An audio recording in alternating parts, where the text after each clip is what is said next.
What's going on, Pewter Peeps? Welcome into the all-new Pewter Cast, your favorite spot for your Bucks news, your analysis, your takes, hot and otherwise, here as part of the Fan-Sided Network. He's Ren. I'm Steve. It's good to have you here today. Ren, how has your week been? It's been a while. It has been a while, yeah. We had to opening day of baseball came, so we couldn't go on what was it, last Thursday? Yeah, so we had to go Tuesday. Yeah, and then we had some figure out when we were gonna go this week. We both have taken on new jobs. Yeah, exactly. So now we both have like 6. It seems that way, but yeah. So with everything that was going on, the thought was that maybe we were going to do this on Wednesday, but then, there was a conflict there, and so now we're back here on a Thursday, getting you ready for the weekend here, as we are just that much closer to the draft. I mean, that's of course the next thing in line. But I don't think either of our weeks compared, Ren, to Tom Brady's week. No, I don't think I've ever had a week that would compare to one of Tom Brady's weeks in the past. I don't think we've had years that have compared to Tom Brady's weeks. Past 25 years. Like maybe when he was in high school, I've had some good weeks, but since he kind of hit Michigan, I would say that that his weeks have always been better than my weeks. No, but I'm sure you saw Tom on social media at Disney World for his trip as the MVP, and his comment to Kylo Ren going through the Star Wars ride. I didn't listen to it. What did he say? Oh, it was so great, because the script is that Kylo Ren comes out and talks to the person who's got the purple lightsaber, which was, of course, Tom, and asks him to join the Dark Order. And the camera turns to Tom Brady, and he goes, "I'm already on a winning team."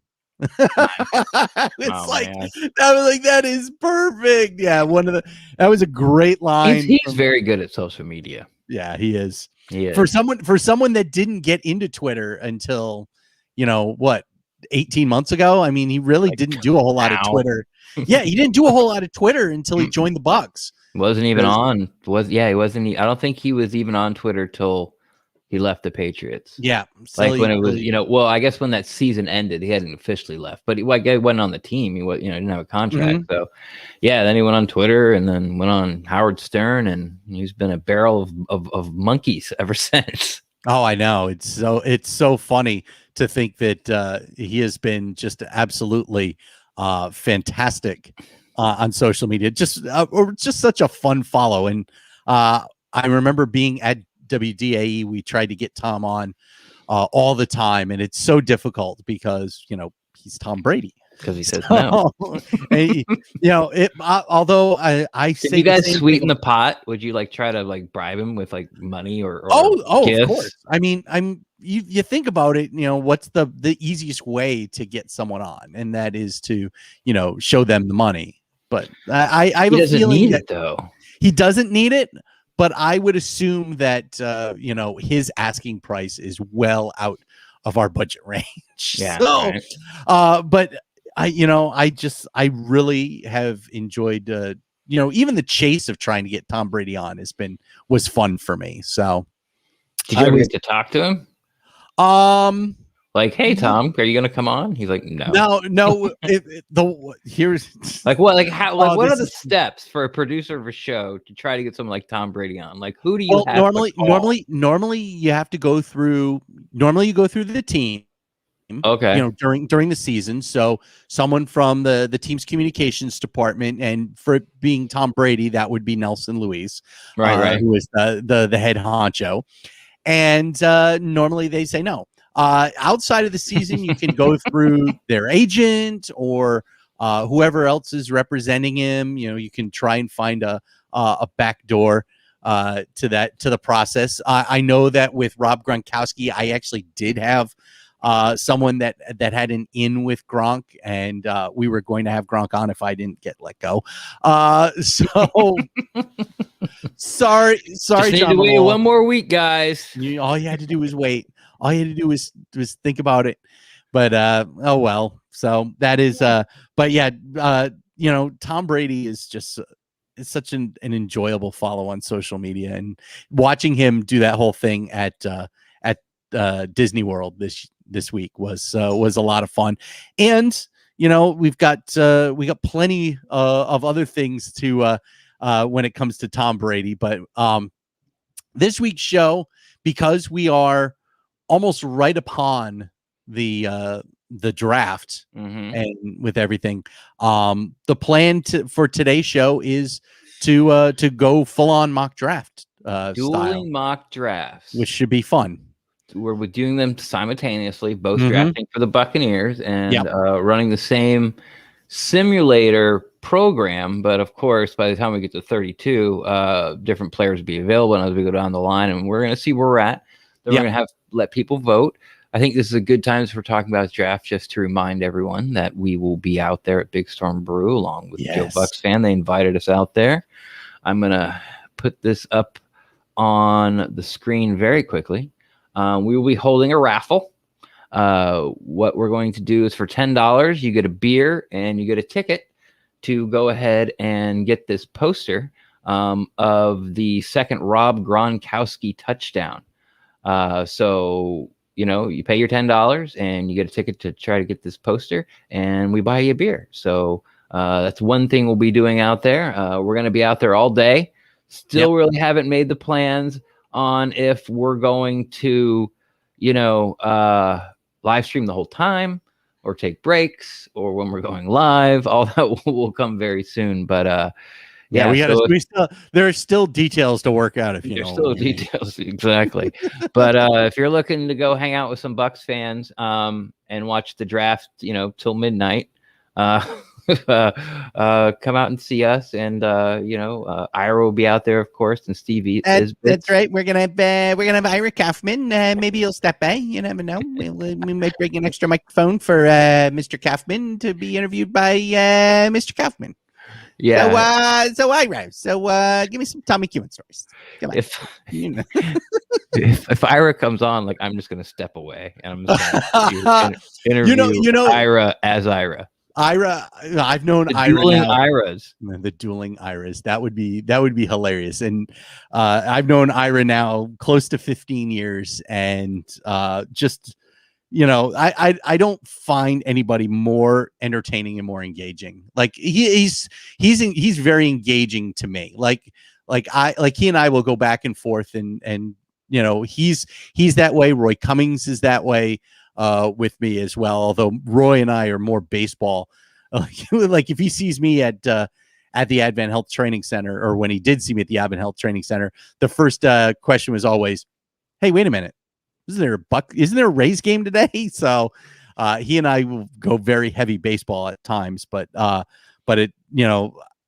just so much fun to be around. I just love him. I do.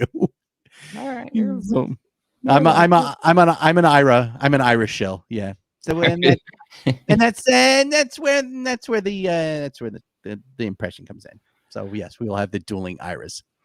All right. Well, let's get started. Yes. We are using Pro Football Network's. Okay, let me make sure I get this right and take this down and edit it. Okay, this is my draft. Yeah. I have it's 7 rounds fast. Clicked on the Bucks. So I'm gonna go ahead and start Let's Draft.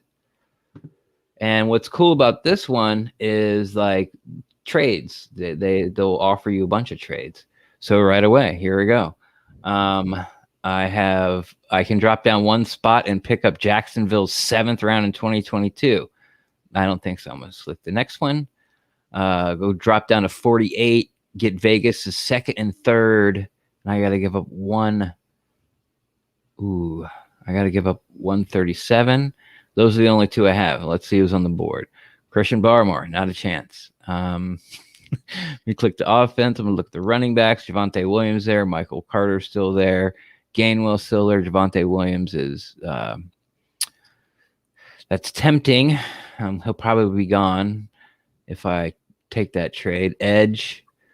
Jalen Phillips is there. Now, Jalen Phillips is really in this simulator, they have him at 40. I think that's a little undervalued.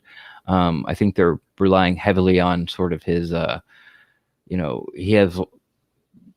he's not a player that you can point to say he absolutely loves football. He's other interests outside of football. He's quit at one time.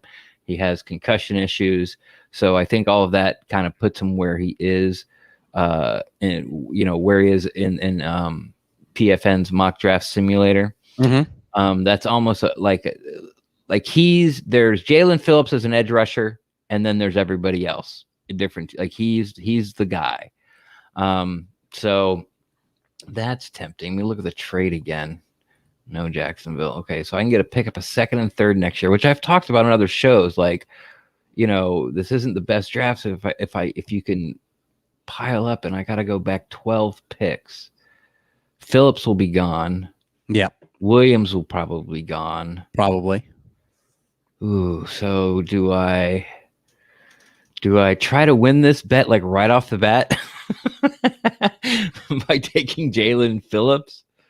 Or do I play actual GM and set the Bucks up next year where they're gonna need, they don't have any starters. Oh man, this is a tough one. You know what I'm gonna do? I'm gonna go ahead and accept this trade. Oh. Because I've done a couple of these. At the end, it shows you what picks you've picked up. And I think that it'd be fair to put that in the evaluation when we put the polls up. So here's here's the guys I got, but I also picked up, next year's second, next year. So I'm going to accept it, drop back 12 picks and see what happens. So let's see. So I'm going to remove mine and add you. Yep.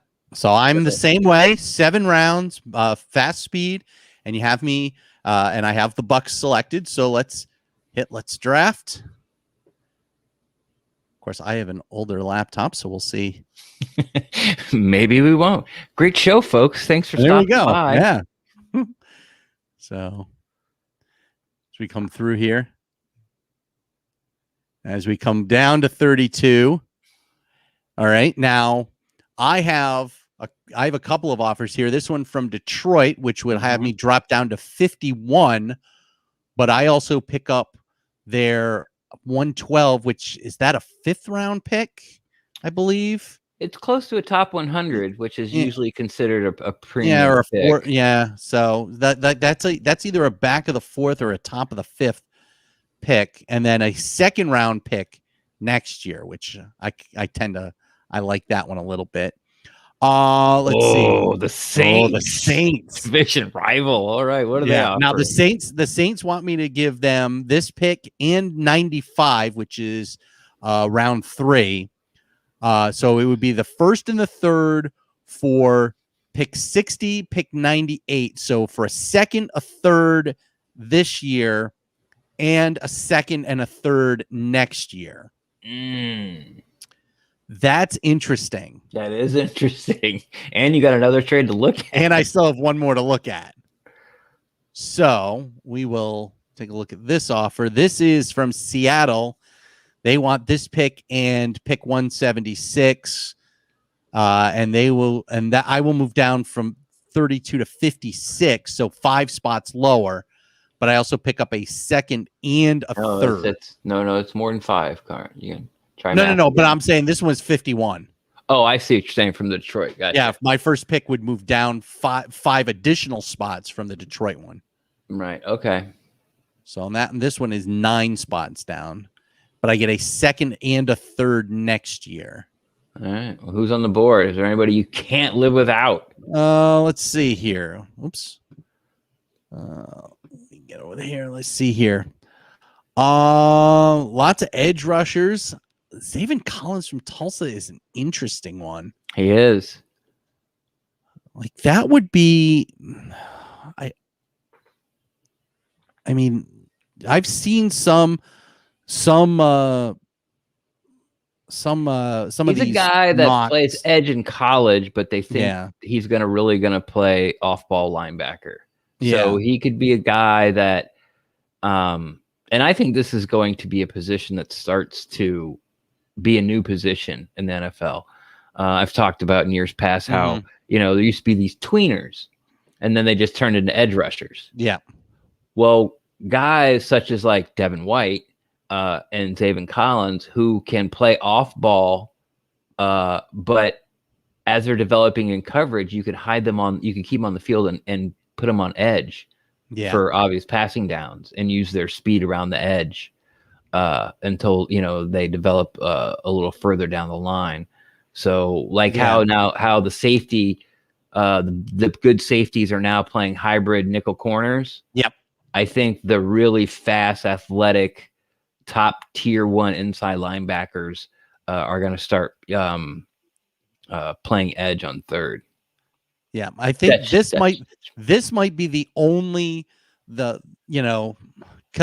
Osai, Tevin Jenkins, Rousseau, it would be nice to have another edge rusher, but got any running backs? Is ATN or let's see here. Oops. Running backs. Oops. Offense. Let's see. Javonte Williams is the first running back available. Yeah. So ATN and Harris. Yeah, ATN Harris went 30. So and ATN went before that, obviously. How far up did ATN? ATN went 20. So no running backs. Let me see here. Yeah, Wyatt Davis is still on the board at 42. Offensive guard. Yeah, I'm looking at. Oh, yeah, that's what I was looking at. Trey Smith is. Those guys are still available, and they might still be available at 51. I don't know if they'll be there at 58 or 56 or 60.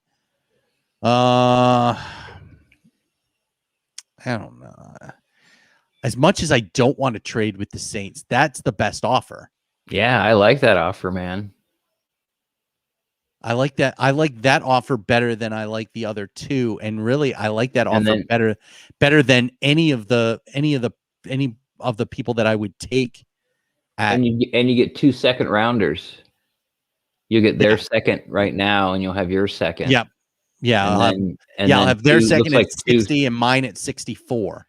And then it looks like 2 third rounders as well, and then pick up a second and third for next year. Well, no, I give them pick 95 and I get 98. Oh, okay. So it's a flip flop of the third rounders. But then you get their second and third next year. Yeah.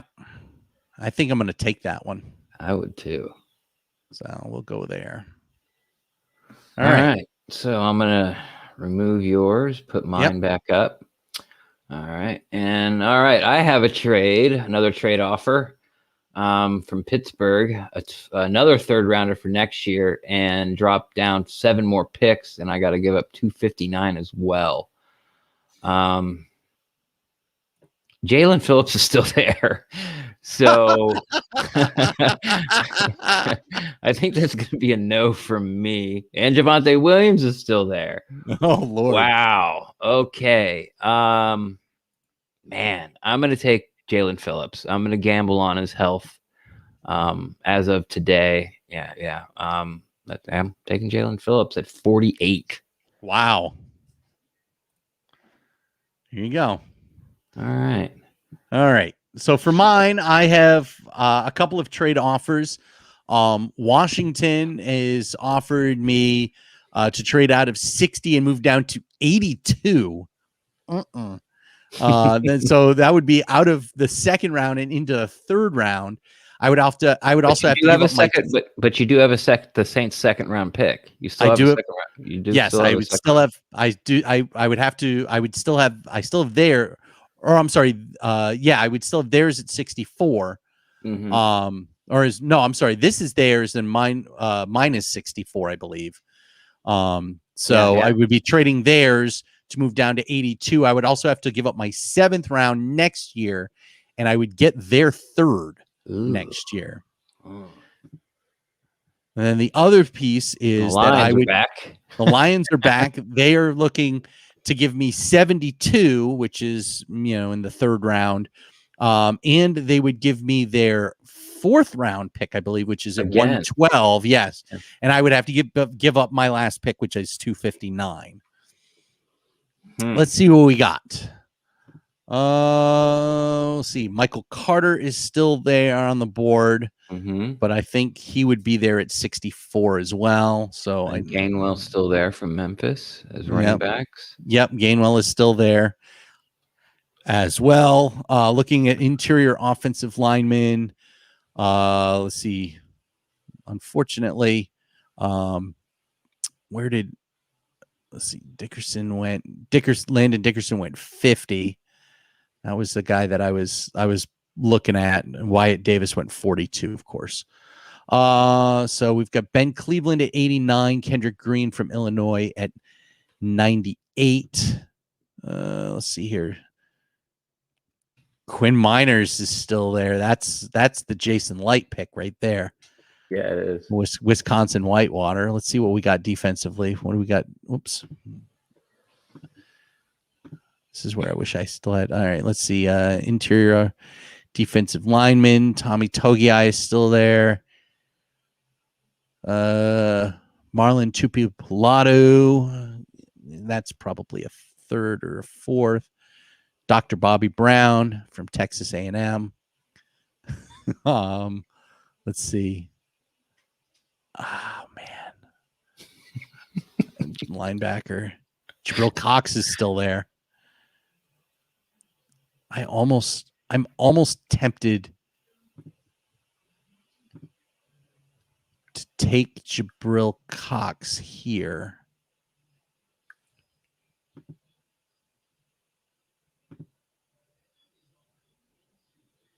Gerald Cox, linebacker out of LSU. Yeah. Looking at his running chase type linebacker.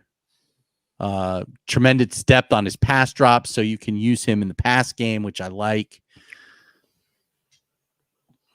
For being off the ball. Doesn't stack well against the run. That's not a surprise. It's a traditional 4-3, though. But that means you could move him interior on a 3-4. That's a good one. I like that one. And to get him at 60, question is, do I want to go that route and go maybe he goes to 64? Now I'm getting way beyond here. Let's go back to these offers. I don't like the Washington one. All right. No, I don't like either of these really. Okay. I'm going to take Carney's making a pick. I'm taking Jabril Cox out of LSU with pick number 60. There we go. And now at 60. Right. Now I'm at 64 because I have another second round pick. Okay, yeah, go ahead. That's fair. Yeah, because you don't have another pick in the second, do you? I'm not really sure where I'm at. Let me see. I'm at. Oh no, yeah, I'm at the bottom I'm at pick 64 too. Oh, okay. So it's my turn. Let me finish up putting. All right, yeah, go ahead then. Putting in your pick. Yep. So I'll take Jabril Cox, linebacker out of LSU. We got that down at the bottom. Okay, we're gonna have to. Let's try to do this. And that was taken at 60 from New Orleans. Update the ticker. There we go. All right, so let's put up my screen here. I've got a trade offer. The Panthers want for me to trade down 11 more spots and pick up their 22 third. I got to, of course, give away 64 and 176. Green Bay is coming strong. They want me to. I get 92, 135, and 142 in their fourth. Wow, that's a lot of picks. That's 3 picks this year, so you're turning 2 into 3 this year and 1 next year. Yeah. All right, let's see what we got here. Okay, let's go to. Oh man, Landon Dickerson staring me right in the face. He's a center out of Alabama. They haven't extended Jensen yet. sort of once we get out of round 3, there's not a lot of guys that I like. So those Green Bay picks don't look too awesome. Even though I would like to steal Carolina's 3rd next year. But for the future and the interior offensive line, I'm just going to go ahead and take Landon Dickerson here from the center from Alabama. All righty. And that takes you into the 3rd round. Now, I have a couple of trade offers. Seattle wants to give me a bevy, but it is a ridiculous drop. I'm looking at trading out of 64 and throwing in a 7th round from next year. And they will give me pick 129, which is a 4th round pick. Or that's either a 4th round pick or an early 5th. Plus their 3rd round pick next year, their 4th round pick that they got from the New York Jets next year, and their 5th round pick from next year. So it's 3 picks from next year to move down almost double. I don't like this one. I don't like that offer at all. Terrible offer. This one, though, intrigues me, though, because it's to move from 64 only down to 67. So it's down three spots. And I pick up a 5th round pick from next year. And I believe that the player that I want is still going to be there. Okay. Who do you want? I want Quinn Miners. Okay. And you're willing to, how many picks you got to drop down? 3? 3. This is it. This is why the GMs get paid. Yeah. I think that he's going to still be there. And of course, this is like a straight on Jason Light move. So I'm gonna pull the trigger on this pick or on this trade. 3 picks and pick up a 5th rounder for next year. Pick up a 5th for next year. So here we go. All right. We'll move down 3. We'll accept that trade. We move down 3. He's still there. He is still there.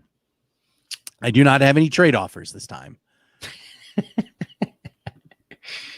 All right. So, but yes. Should I pencil Miners in for you? You don't need to pencil Miners in. You can pen Miners in. All Quinn right. Miners, Wisconsin Whitewater. I can't see it that well. I know it's spelt a little weird. How? Yeah, it's MEINERZ. All right. So that's at 67. What's he play for? Like Whitewater? What is Wisconsin Whitewater. I'm just gonna put WW. Yeah. Wisconsin Whitewater. And you can put him in pen because he has been done. taken. He's in there. All right. And your next pick is my next pick is at 98. So okay, and mine is 95. So I've got multiple trade offers. Jacksonville wants to give me 106 and 130 for 95 and 76. And Miami wants to give me 132 and 156 for 95 and 259 and a 4th next year. All right, let's see who's on here. Here's Kenneth Gainwell. And there's Davis Mills, the QB out of Stanford, who I like. Okay. And I have picked Phillips and Dickerson. I'm taking Gainwell. I'm filling a need. I'm doing it. Wow. Kenneth Gainwell, our 3rd down pass catching rookie running back. There you go. As opposed to Keyshawn Vaughn, who now has a new number. So they're going to have to battle it out. Well, Gainwell, he's kind of like a Curtis Samuel or the kid out of UCLA, Fenton. Yeah. He's kind of like a jack of all trades type of guy where he can run the ball, he can catch the ball, he can run wide receiver routes. So, I think Gainwell is going to be hard to kind of judge because he played behind Gibson. It was him and Gibson were the 2-headed monster at Memphis. Then they got a new head coach because Norville went to Florida State. but he opted out this year. So you didn't get to see him in the starring role, and you get to see him in a little bit of a different offense. So I can understand like there being, sort of like some hesitation with Gainwell, but there's 5 running backs to me. There's the top 3, and then there's Carter and Gainwell, then another drop. I'm just going to pull the trigger and take Gainwell. Yeah, I can understand that. All right, now to me at 98 here, still in the 3rd round. I have 2 trade offers. One from Atlanta, which would ask me to move down from 98 to 108, and I would pick up 148. So that's one, and then this one from the Indianapolis Colts has me moving from 98 to 127. Picking up a 4th round pick next year, but having to give up a 7th. All right, so let's see what we got here. Running back wise, let me see here. Don't try to follow my draft plan, Steve. So I don't see anything I like there. I want to look interior defensive lineman. Togia was the guy that I was looking at from Ohio State. He is not there. I could always go with Tyler Shelvin from LSU. Yeah, big body, immovable. Yeah, Vita Vea without the pass rush or the athletic ability. Vita Vea, with Bobby Brown is also there as well. I kind of like Tyler Shelvin, being another Vita Vea that you could throw down in there. Yeah. So I think I'm going to go that route. And yes, 2 of my first 3 picks are going to be LSU guys. So I will take Tyler Shelvin from LSU. All right. And your next pick is what? My next pick is in the 4th round. My next pick is 137. All right, you're up. Mine's on to 176. Okay. All right. So I don't have any trade offers left. Didn't mean to do that. That's okay. Yeah, I'm okay with it. So you're looking at I've picked up an interior lineman, a linebacker, an off the ball linebacker, and now a defensive tackle. Probably, let's see. Offensively, still looking for running back, and defensively, a safety would be nice, or a defensive back would be nice. So cornerback, safety would be nice. DB would be nice. I am intrigued by Chuba Hubbard. I know his name you have to say it, Chuba Hubbard. His name is Chuba. Yeah, but it's such a travesty that it's not Chuba. I know. Well, because all I keep thinking of is Chumbawamba and Chubby Hubby, the ice cream from Ben and Jerry's. Okay, so, and then Chub Hub, the food delivery service. Yes, exactly. I think I'm thinking StubHub, which is a ticket outlet. Yeah, exactly. But looking at pass catching running backs, I think I'm probably going to be more likely to get one, a little further down. I mean, you look at guys like, Patterson from Buffalo, Elijah Mitchell from I think that's Louisiana Lafayette, which is now Louisiana, and even some of these other guys. Let's see here. Looking at DJ Daniel of Georgia, a physical guy. DJ Daniel, cornerback, Georgia. Yeah. I like that. He's a physical guy. And then you get into some of the safeties. Jamie Sherwood from Auburn. That could be interesting. Again, a big safety. Another big safety. So DJ, I'm looking at either DJ Daniel of Georgia or Jamian Sherwood of Auburn. I like Daniel a lot. St. Just is, I don't. That's too much of a reach.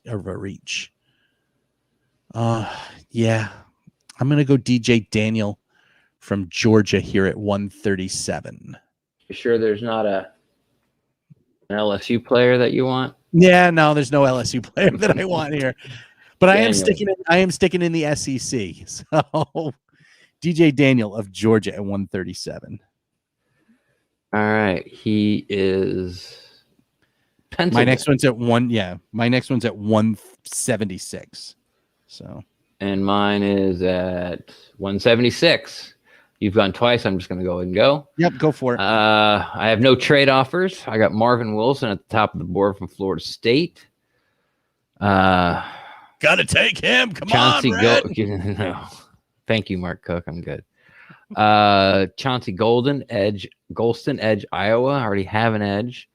I've got interior offensive line. I need some fat bodies in the middle. DTs, there's Marvin Wilson, Milton Wilson, Jordan Scott, Jonathan Marshall. Ooh. I really would have liked to get Selton from LSU. Linebacker, that's where I'm going. I know where I'm going. Let's go. Where's he at? Where's my boy? He's got to be on here somewhere. No way he's gone, is he? Where's Barnes? Barnes was a guy, our last pod, that I couldn't read my handwriting. Oh, yeah. At Purdue. And then, like, the next day, John Ledger from Pewter Report starts, I just found this guy Barnes. And, like, he got him added to, like, PFF's mock draft machine because they didn't even have him on there.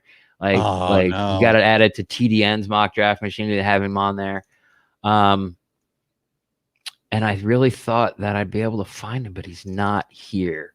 Barnes was going to be sort of my ace in the hole. I want to go do a do-over. I want Barnes. I want Barnes that bad. That bad. But he's not there. Okay, so let's look at corner. Let's see. I got this kid from, I think Trey Brown. From Oklahoma. I got Kerry Vincent Jr. from LSU. Great ball skills, but he's kind of like, who is that guy? Delpit. He ain't gonna stick his nose in there. Mm-hmm. No, he's the feisty one. Don't want him. Two-time captain. I'm looking at Cameron Bynum from Cal. Not him. Oh, man. I think this Oregon guy I looked at. I'm looking at Thomas Graham, Oregon. No. Oh, here we go. Here he is. Griffin at USC. Great ball skills. Played really well at USC the past 2 years. He doesn't have great size, but he's a guy that can transition into a nickel corner.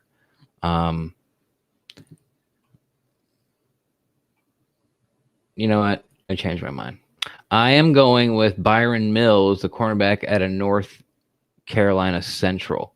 And a lot of people probably aren't going to know who he is, so I'm just going to go ahead and read some of his positives for the vote later on. Nice size quarterback with next level athleticism. Okay. Negatives: does not come out of transition with balance, plays one speed and cannot recover, lacks the quick long bursts, ineffective backed off line of scrimmage. Mills possesses the size, strength, and tenacity to line up in press coverage, which the Bucs do, but he needs to improve in all areas of his game, more consistent, NFL ready. Okay, I'm still taking him. He's a special teamer. He's got the upside. He's got the size. So I am going Byron Mills, cornerback, North Carolina. Okay. Central. If I can click the right button. Yes, there he is. Yeah, in the list he was 268. Don't. You have to tell people that. What are you doing? Mhm. I feel like you're sabotaging me. 268. Just saying. Yeah.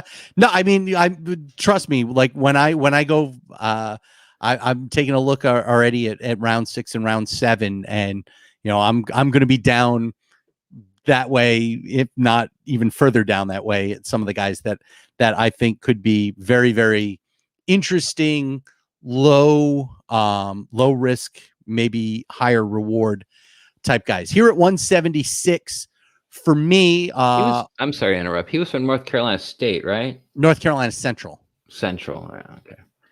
Please continue. That's okay. I was looking at if Jarrett Patterson from Buffalo was going to be there. He got taken at 170 in my draft. So I'm going to go back to the defense, and I was looking at Shaka Toney from Penn State, who is still around here at 176. Yeah. Kind of undersized as a defensive end, but in 3-4, probably a really nice edge rusher that can put his hand in the ground if need be. And he's really fast. Like yes. he's the only guy who's like faster than Barnes. Yeah. They're actually a lot of draft simulators are putting him out as off-ball linebacker, because kind of like what they're doing with who was the guy at the beginning you wanted from Tulsa that you didn't end up taking? God. Yeah, I know exactly. Anyway, anyway, that guy. Yeah, like where he played edge in college, but a lot of teams are projecting me as off-ball linebacker. Yeah. So I'm going to take Shaka Toney at 176. I think that's a good pick. So my next pick is 217. My next pick is 217. All right. Well, why don't you go ahead while I type in yeah, I'm seeing it. I don't think I have, trying to remember. Oops, it's my Tony plays for Penn State, right? Penn State. You want me to put him in as edge, or you want me to put him as off-ball linebacker? You can put him in as an edge. Okay. All right. After 217, how many more picks do I have? Didn't I give up? Trying to see what I gave up. Late 245. All right. So I pick at 251 and then at 259. So I get 2 more picks. I think Puka's going to still be there. Yeah. So we'll go with him in the 7th round. Let's see. Who's best available right now? It's offensive lineman. Oh, no, it's Javian Hawkins from Louisville. Wow. Okay. Good blocker. The only thing is he's not much of a pass catcher, so I probably would stay away from him. All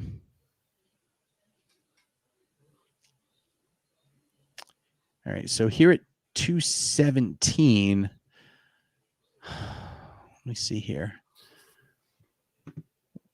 What do we got wide receiver wise? Tamorrion Terry. Got to draft a wide receiver. Yeah. You're the Bucks. I know.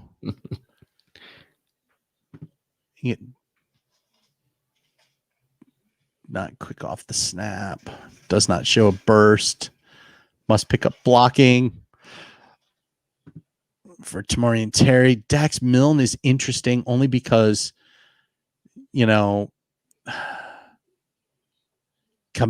playing with Wilson at BYU. Mm-hmm. It could be interesting.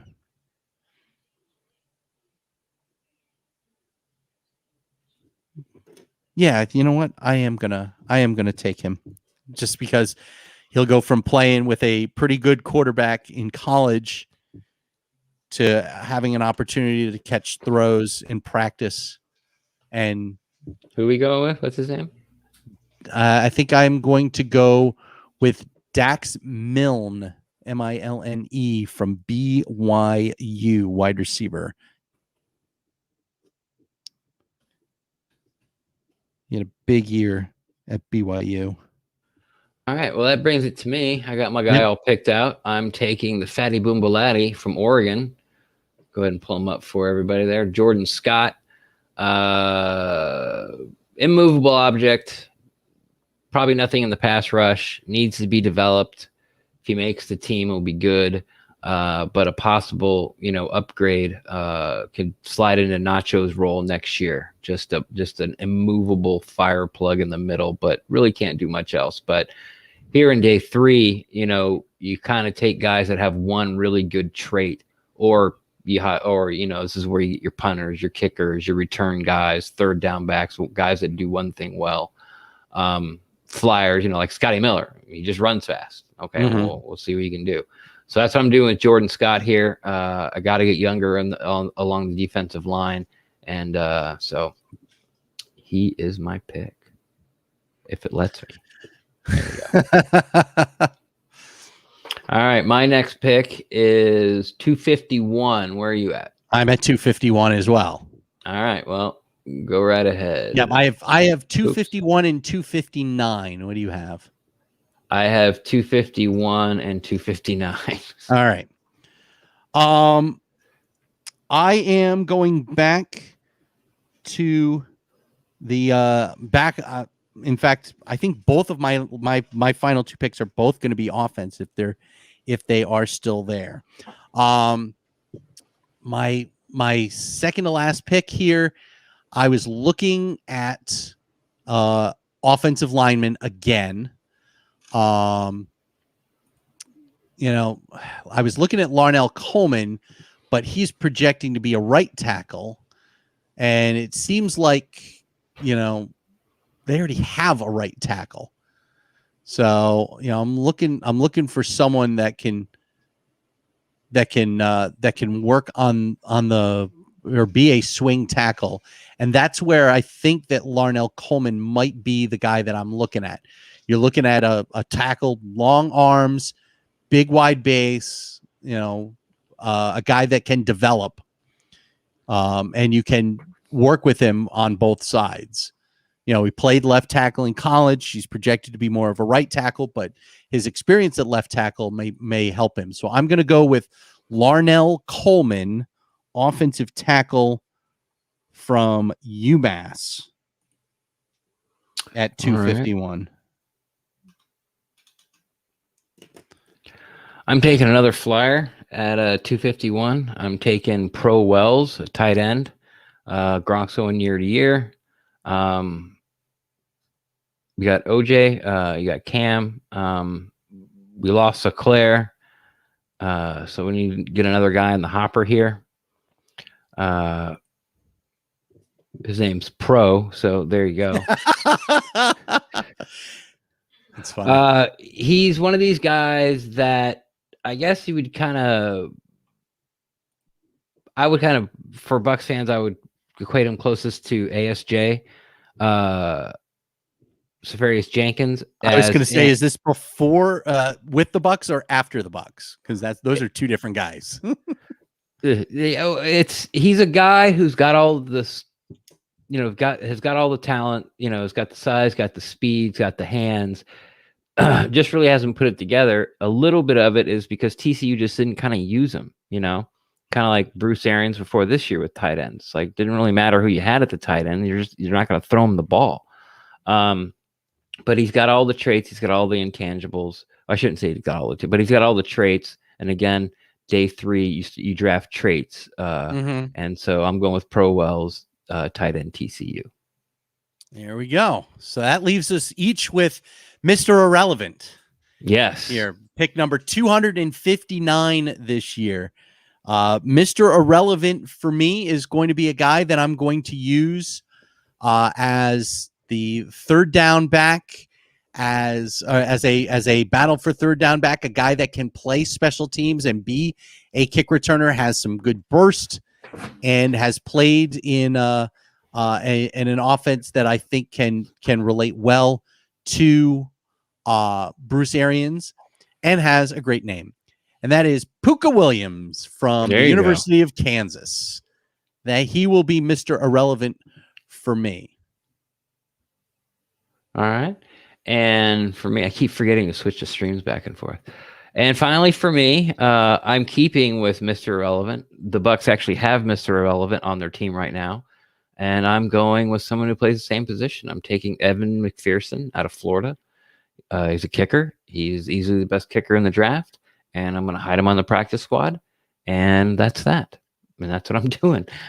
Just like the Bucks did, you can with Carl Joseph all of last year, the ex-kicker from Cleveland. He'll be a cheaper option next year. And as the last pick with this team, the seventh rounder, and especially Mr. Irrelevant, doesn't have a shot. So I'm going to take a guy who has the best shot to actually contribute and make the club. There you go. Because the curse is real. And if Suck Up goes south, I got somebody in the hopper. All right. So we'll put yours. Is that yours up there? Or is that mine? This mine is with Gerald Cox. Up on the screen. Go ahead. So I have Gerald Cox at 60, Quinn Miners at 67, Tyler Shelvin at 90, or I should say 60 from New Orleans, 67 from Houston, and then 98.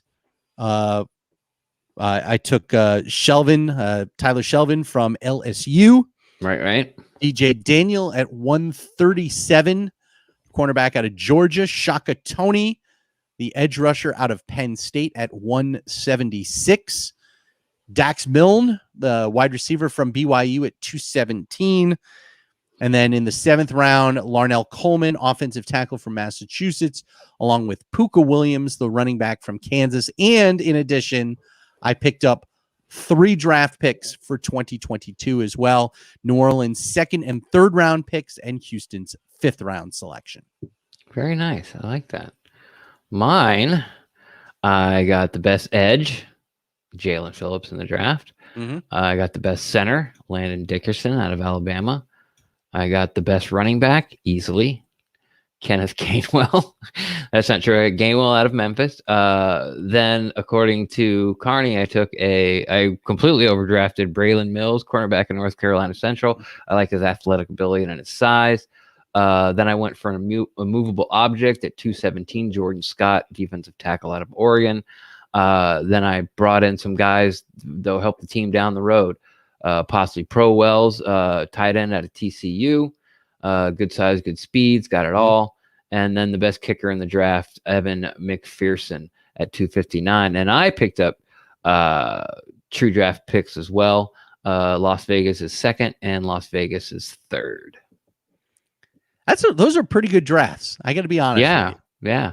I'll be honest with you. Like you did a lot better than I thought you were. Like I've never done a draft with you before. So I wasn't really sure kind of how we were going to do the type of thing. Brent's not a drafter. Yeah. So, there was really no competition there and he didn't really want to play anyway. But I'm all about playing. I mean, it's fun to win, but I enjoy the playing as much as the winning. Yeah. So the much confidence I had going into this, after you've drafted, I'm like, oh well, you know what? I might lose this. So I thought it was a slam dunk going in, but biases will get you every time. Exactly. So that's it, man. Yeah, that's what we think the draft is going to be. And again, you can go on Twitter at the Petercast and vote to see who had the better draft here, the better mock draft. Does Ren have the better mock draft? Do you like his breakdown of ability, or do you like the fact that I went very heavy Jason Light? Because I drafted every defensive player that was on the board when it was my turn. Yeah, well, I didn't draft every defensive player, but I did go heavy defense early. I took an offensive lineman from a Division III school. I went full Jason Light. Yeah, you did. In a wide receiver day 3. Wide receiver day 3. I took a guy named Puka. So, I mean, come on, how great is? And that's going to be if he were to be drafted and make this team, I can't wait for Tom Brady to talk about Puka.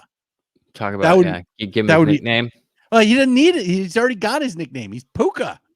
Okay. Fair enough. He'd just be Puka. Something I'd like to start before we go ahead and sign off is, if you've listened to previous pods, since Steve's been on, he does a podcast, Under the Orange Roof, which is everything Rays. If you've listened to previous podcasts or you listened to sports radio in the past century, Steve Carney's been with WDAE, and he did the Rays pre and post game show for how many years? Close to 10. So yeah, it's been a while. Yeah. So he knows the Rays. And since, this is Tampa Bay Buccaneers podcast, but there's also, a Buccaneers, I should say Tampa Bay sports. Everyone has these interests. Just take a few minutes kind of like catching up with the Rays. Why don't you tell us? So I haven't been following too closely, but I do know that the undefeated season is off the table. Yeah, and then some. It was a rough week for the guys in Boston. They dropped all 3 games to the Red Sox. They got blown out on Wednesday, 9-2.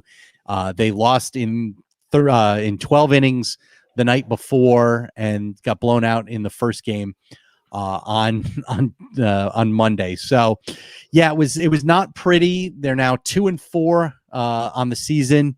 And they've got the day off losses. Tonight. 4 straight losses. They started with 2 straight wins, now 4 straight losses. Day off today. They open the home schedule tomorrow evening, or I should say tomorrow afternoon.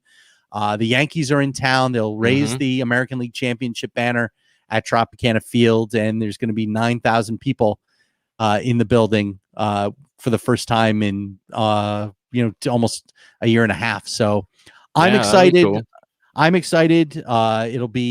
It should be a fun, like I was saying to somebody, people were like jumping off the ship. I'm like, remember, this team started 0-5 on the road last year. People are jumping off the ship after 6 games of 162 game season. Oh yeah, it's ridiculous. I get them all. Okay. Like, this is 100. People are going, this is 100 loss team. I'm like, I don't know about that.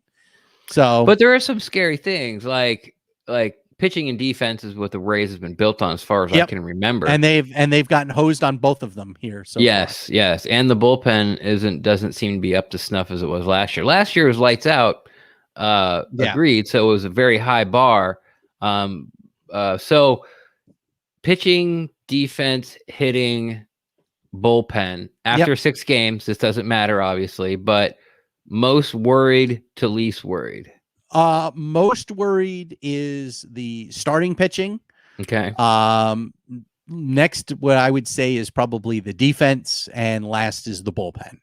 The defense mostly because you don't have G-Man Choi at first base, bailing out the infielders. That's going to be the biggest worry until he's back, probably the beginning of May. And then the bullpen, I would say, is the least likely, because I don't think it's as bad as a lot of people have let on. People are saying, "Oh, this is awful." I don't think it's awful. I think you're going to have guys that will go through blips, and they haven't had anybody go through a really tough stretch yet. So it's just a small sample size. But yeah, starting pitching, defense, bullpen in that order. Level of worry, but we'll see what happens here when we talk again next week. We'll see where they are. Are they now 4-3, or are they 5-4, or are they 2-8, or 2-10? Then you should be worried. If they're 2-10, and really the real grind starts Friday, because they'll play 30 games in 31 days starting on Friday. Okay. All right. So they've had it easy up to then. Two days. They've had 2 days off in the first week, which is shocking. That usually doesn't happen. So we'll see. We'll see. Baseball, being a baseball fan is like they play 6 days a week. Like, don't worry about it, man. Like in less than 24 hours, they'll be playing again. It's the beauty. It's the beauty of baseball. Like football, you lose a game, you got to work. You're breaking it down film-wise on Monday. Yeah, when you get out, when we're talking about practice on Wednesday, we've now had to dissect this for 72 hours, and it's like, oh God, and it's like they did this, they did that, they did this, they did that. Baseball, okay, yep, you lost. The bright spot is that there's a game tomorrow, or if there's not a game tomorrow, you've got a game the next day. Right. And that's always a beautiful thing. And we'll get into some more Rays here at the end of these Pewtercasts. But Ren, yes, give us the Ren addiction. Where can people find you? Best place to find me is on Twitter. At Rendax, REN_DAXT. I'm always down to talk Buccaneers football, but if you think your take is too hot to put that out there on the Twitter sphere, feel free to slide in my DMs and I can talk Buccaneers football or anything else there with you as well too. It's always a blast catching Ren's takes on social media and him going back and forth with you when it comes to these takes. You can always follow me at Steve Carney on Twitter and Instagram. Again, check out stpete9.com for your Rays stuff and thepewtercast.com and thepewtercast.live for all of your best Bucks coverage, hot takes, not so hot takes from this guy, and plenty more. Again, subscribe on wherever you get your favorite podcasts. If you're listening audio wise, thank you so much. If you've been watching us on YouTube, again, thank you as well. And also thank you to the Fansided Network, where we are the official Bucks podcast of the Fansided Network. So until next week, I say, go Buck yourself.